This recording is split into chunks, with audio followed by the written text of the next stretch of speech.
এ পর্যায়ে এবারে বক্তব্য নিয়ে আসেন আজকের অনুষ্ঠানের প্রধান অতিথি, তিনি শ্রেষ্ঠ অলংকার, যার কথা না বললেই নয়। তিনি দীর্ঘদিন ধরে আওয়ামী লীগের হাতকে শক্তিশালী করেছেন, এই চুয়াডাঙ্গা আবহাওয়ার মানুষের পাশে দাঁড়িয়েছেন। চুয়াডাঙ্গা জেলা পরিষদকে মডেল জেলা পরিষদে রূপান্তরিত করে চলেছেন সেই প্রিয় নেতা, সাবেক চিটাগাং বিশ্ববিদ্যালয়ের ছাত্রলীগের নেতা, বঙ্গবন্ধুর অত্যন্ত আস্থাভাজন ছিলেন জননেতা শামসুল আবেদীন খোকন ভাই তার মূল্যবান বক্তব্য রাখছেন। সেদিন যে নেতৃত্ব দিয়েছিল, যারা এদেশকে বঙ্গবন্ধুকে মারার পরে এদেশের ক্ষমতা দখল করে ইতিহাস বিকৃতির মাধ্যমে যারা নেতৃত্ব দিচ্ছিল, আজকে তাদেরই লোক আবার এদের যখন মাননীয় প্রধানমন্ত্রীর নেতৃত্বে এগিয়ে যাচ্ছে, তারা ষড়যন্ত্র করছে। আমরা অচিরেই একটা উন্নয়নশীল দেশে এগিয়ে যাব। আমরা অচিরেই আমরা মনে করি যে আমাদের দেশ আমরা স্বাধীনতার সময় জাতির জনক যে আমাদের স্বপ্ন রেখেছিল, সেই স্বপ্ন আমাদের পূরণ হবে। চক্রান্ত হচ্ছে, চক্রান্ত কিন্তু ৭৫ সালে হয়েছিল, আমরা প্রতিরোধ করতে পারি নাই। এবার চক্রান্ত হচ্ছে, আমরা আগের থেকে আমরা সজাগ থাকবো, আমরা এর প্রতিরোধ করব। এই প্রতিরোধ করবো যাতে চক্রান্ত বাংলার মাটিতে আর কেউ না করতে পারে। ২ নম্বর হলো যে ওই ১৯৭৫ সালে যারা চক্রান্ত করে বঙ্গবন্ধুকে মেরেছিল, সেই খুনিরা কিন্তু আজও অনেক খুনি আজও বিদেশে রয়েছে। মাননীয় প্রধানমন্ত্রী বারবার বলছেন তাদেরকে আইনে সহযোগিতা দিয়ে তাদেরকে আমরা রায় কার্যকর করব। আমাদের আজকে জনবল তৈরি করতে হবে যে আমরা দাবি জানাবো, সর্বোচ্চ মানুষের কাছে দাবি জানাবো, যাতে আমরা ওদেরকে নিয়ে এসে ওদের রায়ের কার্যকর ভূমিকা রাখি। ১৯৭১ সালে যারা শহীদ হয়েছে তাদের মাফরত করছি। এবং আজকে আমি মনে করি যে আমাদের সবার থেকে একটাই আওয়াজ হবে যে আগামী দিনে আমরা মাননীয় প্রধানমন্ত্রীর হাতকে শক্তিশালী করে এদেশের যে আমাদের স্বপ্ন সুখী সমৃদ্ধি বাংলাদেশ গড়ে তোলা, একটা নতুন একটা সমাজ গড়ে তোলা, সেটার জন্য আমরা যে এগিয়ে যাচ্ছি। এখানে উপস্থিত আছে, আমি আর কিছু বলতে চাইনি, শুধু এই ছোট পরিসরের একটি বর্ণনা দিয়ে আপনারা অপেক্ষা করবেন, 1 মিনিট দোয়া করবেন।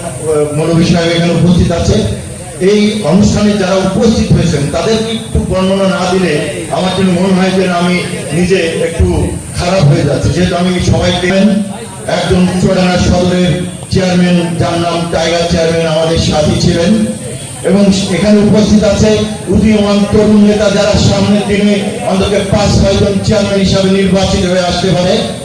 আর সামনে যারা ভূমিষ্ঠ আছেন নেতাদের এতই ভিড় যে সেই নেতারা কারা, টোটাল চুয়াডাঙ্গার সর্বস্তরের যুবলীগ, ছাত্রলীগ, কৃষক লীগ, আওয়ামী লীগের নেতৃবৃন্দ এখানে উপস্থিত। এই শোককে শক্তিতে রূপান্তরিত করার জন্য আমি সব নেতাবর্গকে একটি অনুরোধ করব, আপনারা সবাই 1 মিনিটের জন্য উঠে দাঁড়ান এবং আমাদের সঙ্গে একাত্মতা ঘোষণা করার জন্য সামনের দিনের জন্য সমস্ত সংগ্রাম, আন্দোলন এবং কাজকর্মের জন্য যাতে আমরা ঐক্যবদ্ধভাবে তাদের কাজ মিলিয়ে এই রাজনীতি এবং সংগঠনকে শক্তিশালী করতে পারি এবং সভানেত্রী শেখ হাসিনার হাতকে শক্তিশালী করতে পারি। সবাইকে ধন্যবাদ। আসসালামু আলাইকুম। বঙ্গবন্ধু আন্দোলন করেছেন ভাষা নিয়ে 48 সাল থেকে 52 পর্যন্ত। 55 সালে যুক্ত ফ্রন্ট থেকে এমপি হয়েছেন, মন্ত্রিত্ব পেয়েছেন বন ও কৃষি মন্ত্রী। রাষ্ট্রপতি বিশেষ অধ্যাদেশের বলে 1 বছরের মাথায় পার্লামেন্ট ভেঙে দিয়ে বঙ্গবন্ধুকে গ্রেফতার করেছে। আবার 1 বছরের মাথায় পাকিস্তান গণপরিষদে নির্বাচন হলো, বঙ্গবন্ধু আবার এমপি হলো এবং মন্ত্রিত্ব পেল 6টা মন্ত্রণালয়ের দায়িত্বে। 2 বছর যেতে না যেতেই আবার পার্লামেন্ট ভেঙে দিল, বঙ্গবন্ধুকে গ্রেফতার করলো। তারপরে আসলো কি 69-এর গণঅভ্যুত্থান। যদিও 71 সালে 16ই ডিসেম্বর দেশ স্বাধীন হয়েছে, কিন্তু বঙ্গবন্ধু তখন পাকিস্তান কারাগারে বন্দী অবস্থায় আছে। ৭২ সালে 10ই জানুয়ারি দেশে ফিরলেন, ৭৫ সালে আমরা তাকে হারিয়ে ফেললাম। খন্দকার মুস্তাকের মতো জানোয়ার, এই খন্দকার মুস্তাকের মতো জানোয়ার এবং যারা পাকিস্তান পন্থী বাংলাদেশ যারা চায়নি, তারা চক্রান্ত করেই বঙ্গবন্ধুকে সপরিবারে হত্যা করেছে। তখনকার তৎকালীন সরকার বিএনপি জামাতের বাংলা ভাই এবং ডিএমপি তৈরি করে সারা বাংলাদেশে একযোগে 61টা জেলায় সিরিয়াস বোমা হামলা করেছিল একই সময়ে। তো সেই সময় সরকার মধ্যে একটি হামলা এবং তারই কিছুদিন পরে 21শে আগস্ট আমাদের নেত্রী শেখ হাসিনার উপরে হামলা হয়েছিল এবং তৎকালীন সরকারের মদতপুষ্ট হয়ে গ্রেনেড হামলা হয়েছিল। তিনি অল্পের জন্য প্রাণে বেঁচে গেছিলেন এবং সেই সময় 24 জন নিহত হয়েছিল দলের নেতাকর্মী অনেকজন। তো আমরা আজকে বলতে গেলে এই অনুষ্ঠানে আমি সৌজন্য বক্তব্য এবং সংক্ষিপ্ত, বেশি কিছু বলবো না, তারপরেও একটি কথা বলতে হয়। আজকে দেশ যে উন্নয়নের জায়গায় পৌঁছেছে তাতে আমরা হলেও কিছুটা সুফল পেয়েছি। আজকে বাংলাদেশে যেভাবে লকডাউন চলেছে, যদি অন্য কোনো সরকার থাকতো আজকে মনে হয় দেশে দুর্ভিক্ষ লাগতো, কিন্তু শেখ হাসিনা তার নির্দিষ্ট বলিষ্ঠতায় আজকে সরকার পরিচালনা করে বাংলাদেশের মানুষের পেটে ভাত দিয়ে এবং উন্নয়নের ধারাবাহিকতা রেখে দেশকে আরো সামনের দিকে এগিয়ে নিয়ে যাচ্ছেন। এবং যারা আওয়ামী লীগ করি, আওয়ামী লীগ বলার মতো সাহস হতে পারে হতো না। সেই যে আমাদের নেতৃত্বে সেদিনকে এই ষড়যন্ত্র হয়েছিল, তাই আমি আপনাদেরকে বলতে চাই, আবারও ষড়যন্ত্র শুরু হবে, শুরু হচ্ছে বিভিন্নভাবে।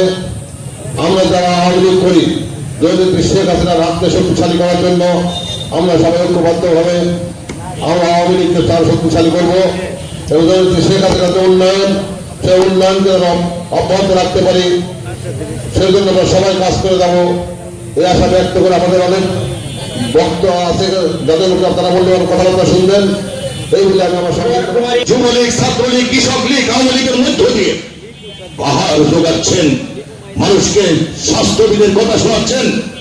আপনারা আমরা সবাই সচেতন হয়ে এই স্বাস্থ্যবিধি মেনে মাস্ক মুখে দিয়ে সামাজিক দূরত্ব মেনে চলে আমাদেরকে বেঁচে থাকতে হবে।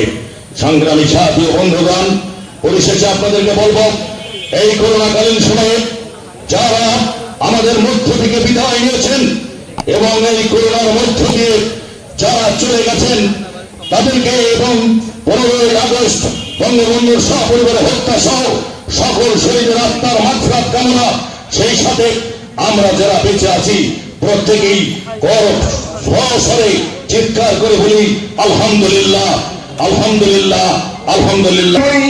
আমার সমস্ত চুয়াডাঙ্গা জেলা আওয়ামী যুবলীগের আহ্বায়ক অর্থাৎ সভাপতি হিসেবে দায়িত্ব পালন করছে আমার নঈম জোদ্দার।